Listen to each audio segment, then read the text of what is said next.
میں آپ کو حضور کا دیا ہوا ایک نسخہ دینے جا رہا ہوں۔ میں آپ سے کوئی قسم نہیں لیتا، ہاتھ نہیں اٹھواتا، لیکن میں آپ سے گزارش کرتا ہوں کہ آپ یہ عزم کریں کہ حضور کی جانب سے جو پھول ملیں گے جھولی میں ڈال لیں گے اور اس پہ عمل کریں گے۔ تو عمل کر کے دیکھیں، اگر شفا نہ ہوئی میرا گریبان پکڑ لینا، کیونکہ حضور جو فرماتے ہیں سچ فرماتے۔ اور یہ حدیث جو میں آپ کو سنانے لگا ہوں، یہ لاکھوں فرامین رسول کا خلاصہ ہے۔ میرے حضور نے ارشاد فرمایا، من حسن اسلام المرء ترکہ ما لا یعنی ہے۔ کسی شخص کے اسلام کا حسن یہ ہے کہ وہ ہر بے مقصد کام کو ترک کر دے، تو پھر اسلام کا حسن اسے نصیب ہوگا۔ ایک تو اس کی جو ہے وہ تشریح علماء کے طرز پہ ہے نا، لیکن آج میں اس حدیث کی کسی علمی بحث میں آپ کو نہیں ڈالنا چاہتا۔ اس کی عملی بحث میں ہم سب پڑھتے ہیں۔ جب یہاں سے جائیں گے آپ اپنے گھر پہنچیں گے تو یہ کام آپ نے کرنا ہے، اور مجھے امید ہے کہ میں نے جس طرح آپ سے عرض کی ہے میری عرض آپ ڈالیں گے نہیں، اور پھر جب شفا ہوگی تو مجھے دعائیں دیں گے۔ تو آج شام کو کاغذ لے کے بیٹھ جائیں اور سویر سے لے کر اس وقت تک اپنے معمولات لکھیں کہ میں نے سویر سے لے کر اس وقت تک کیا کیا کیا ہے، کتنی مرتبہ کھانا کھایا ہے، پانی پیا ہے، کس سے بات کی ہے، کتنا سویا ہوں، کہاں گیا ہوں، کہاں اٹھا ہوں، کہاں بیٹھا ہوں۔ کسی نے جو ہے وہ کوئی چائے والے کھوکے میں پونا گھنٹہ گزارا ہوگا، چائے پینے گیا وہاں جوں بیٹھا اور سیاسی باتیں چڑھ گئیں۔ کسی نے سوشل میڈیا پہ کچھ وقت گزارا ہوگا، وہ بھی لکھے کہ میں نے آج یہ سوشل میڈیا پہ دیکھا۔ تو آج کی ساری فہرست 24 گھنٹے کی نہیں، صبح سے لے کے سونے کے وقت تک 12-14 گھنٹے کی فہرست بنائیں، اور پھر اس کے اوپر نشانی لگائیں اس میں بے مقصد چیزیں کیا تھیں جو مجھے نہیں کرنی چاہیے تھی، جن سے مجھے نہ دین کا فائدہ ہوا، نہ دنیا کا فائدہ ہوا، نہ میرے جسم کو کوئی تقویت ملی، نہ روح کو طاقت ملی، نہ وہ میرے اخلاق کے سدھارنے کا سبب تھی۔ یہ کام میں نے کیوں کیا؟ پونا گھنٹہ یہاں کیوں بیٹھا رہا؟ یہ چیز میں نے کیوں دیکھی؟ یہ کام میں نے کیوں دیکھا؟ فلاں کو گھور کے کیوں دیکھا؟ فلاں کے بارے غلط کیوں سوچا؟ تو آج کی فہرست میں دیکھیں 6 چیزیں، 5 چیزیں، 4 چیزیں، 2 چیزیں، 10 چیزیں، آپ دیکھیں کہ اس میں لا یعنی ہے، جس میں کوئی فائدہ نہیں تھا، تو آپ ان کو نشان لگا دیں اور یہ عزم کریں کہ کل یہ نہیں کروں گا۔ اگلے دن پھر وہ تو آپ یقیناً نہیں کریں گے جب پکا ارادہ کر چکے ہیں، تو اگلے دن پھر معمول سے دن آپ کا گزرے۔ تو جب شام کا وقت ہو تو پھر دوبارہ کاغذ قلم لے کے بیٹھ جائیں اور لکھیں آج میں نے کیا کیا کیا۔ آج 8 چیزیں نکلی ہیں تو کل کوئی اور نئی چیزیں 5-4 اور آ جائیں گی، تو ان کو بھی کاٹ دیں کہ پرسوں یہ بھی نہیں کرنی۔ صرف 8 دن اگلے پیر تک روزانہ شام کو دن کے معمولات لکھیں اور ٹک کرتے جائیں کہ یہ ٹھیک میں نے کیا اور یہ میں نے غلط کیا ہے، اور یہ لا یعنی تھا، یہ میں نے کل نہیں کرنا۔ 8 دن گزرنے کے بعد جب آپ یہاں اگلے پیر آئیں گے تو آپ کا چہرہ تم تما رہا ہوگا۔ یہ صرف 8 دن کا نسخہ ہے، 8 دن یہ نسخہ استعمال کریں،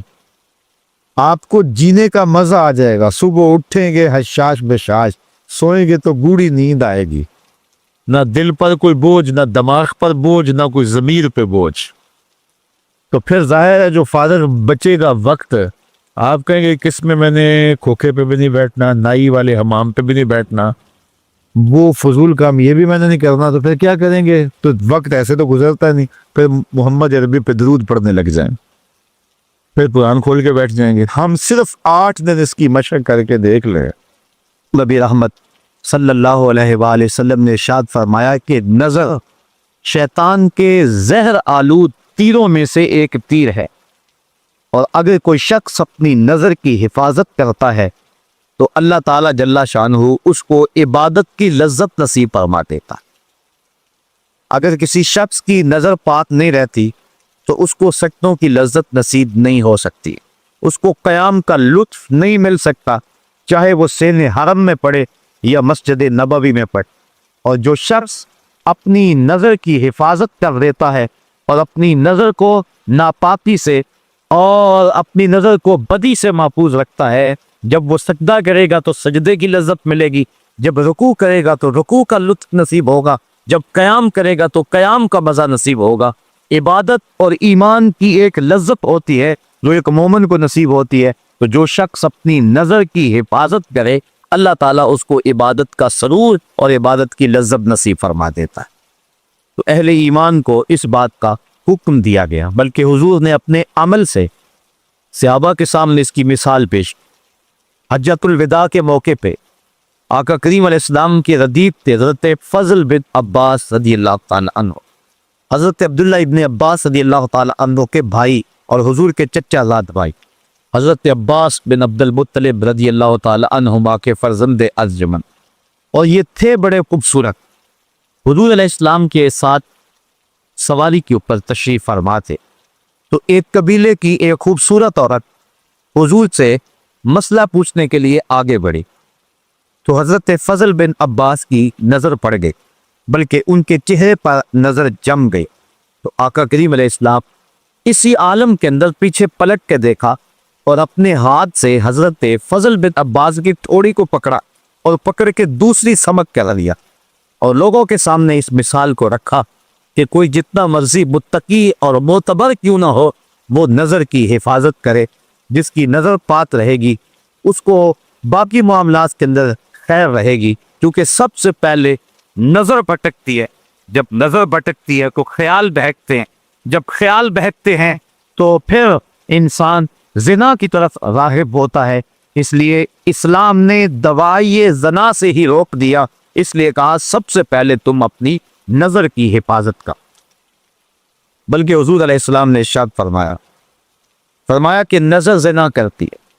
فزن العین النظر وزن اللسان المنطق والنفس تمنا وتشتہی والفرج یصدق ذلک کلہ ویکذب۔ فرمایا کہ انسان کی نظر کا زنا یہ ہے، آنکھ کا زنا یہ ہے کہ آدمی دیکھے کسی کو، اور فرمایا زبان کا زنا یہ ہے کہ بات کرے، پھر نفس جو ہے اس کی تمنا کرتا ہے اور اس کی آرزو کرتا ہے، پھر انسان کی شرمگاہ یا اس کی تصدیق کر دیتی ہے تمام کی تمام، اور یا پھر ان تمام کی وہ نفی کر دیتی ہے۔ دو صورتوں میں ایک صورت ضرور ہوتی ہے، اس لیے اپنی نظر کی حفاظت کرے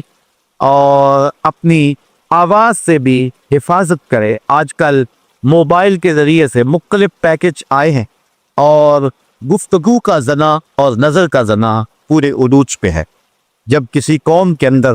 یہ بدی پھیلتی ہے تو اللہ اس قوم سے برکت کو اٹھا لیتا ہے۔